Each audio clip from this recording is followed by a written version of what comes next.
ඉතින් දැන් උදේ 9ට විතර ඇති. දැන් මම යන්නේ මගේ යාළුවත් එක්කගෙන පන්සලට. ඉතින් vlog එක ඉවර වෙනකම්ම බලන්න. ඔන්න ඉතින් මම යන ගමන් තව යන්න ඕනේ පන්සලට මීටර් 200ක් විතර තියෙනවා.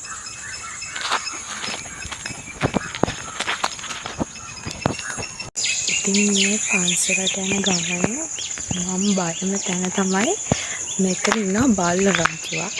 ඉතින් දැන් යාළුවා පාස් කරලා යන්න ඕනේ.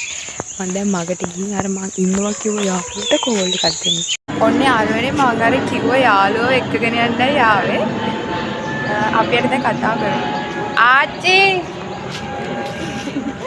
මෙයා තමයි මං අද 25 වෙනි දවසේ අපේ බෝධි පූජාවේ මාත් එක්ක හැමදාම බෝධි පූජාවට එන්නේ මගේ ආච්චි. ඉතින් දැන් අපි මල් ටිකක් කඩාගෙන පන්සලට. මගෙන් ටිකක් කඩාගෙන මල් ටිකක් තොලබු. මොනවාද ආච්චි මේ මල්? මල් වර්ගේ තොලබු. තොලබු. මේක අර ඖෂධයක් විදිහට ගන්නවා කියනවා. අලහෙම මේ ගහේ. තොලබු මල් වර්ග.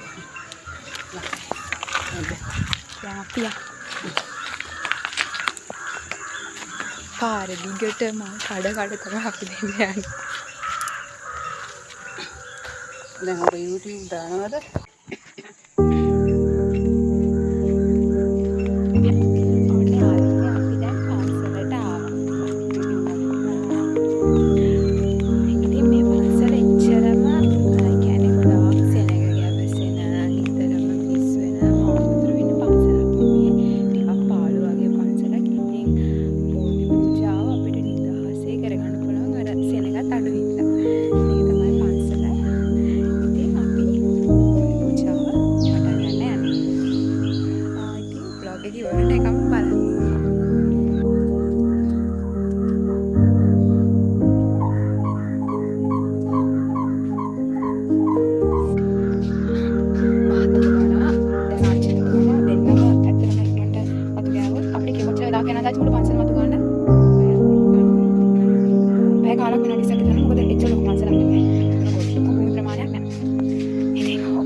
ඇතුළට අපි පූජා කරනවා මල් වට්ටි 4ක්. දෙවිවරු කවුද ආච්චි? ආච්චි දෙවිවරු 4 තමයි කත්තිවි. විෂ්ණු දෙවියෝ, කතරගම දෙවියෝ, සමන් දෙවියෝ, පත්තිනි දෙවියෝ. මේ දේවාල ප්‍රධාන දෙවිවරු 4 දෙනා තමයි පූජා කරන්නේ. දේවාලෙත් ඔක්කොම පූජා කරලා තියෙන්නේ. දැන් තියෙන අපිට ගාථා කියන්න විතරයි. එහෙනම් අපි යමු.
කමල් යුග අනද හිමින උලසින් දොහොත් මුදුනේ තබා වඳිමින් සුවඳ පැන් ඉස සිසිලසින් අපිත් නහවමු අපේ සිරි මහ බෝරජානන්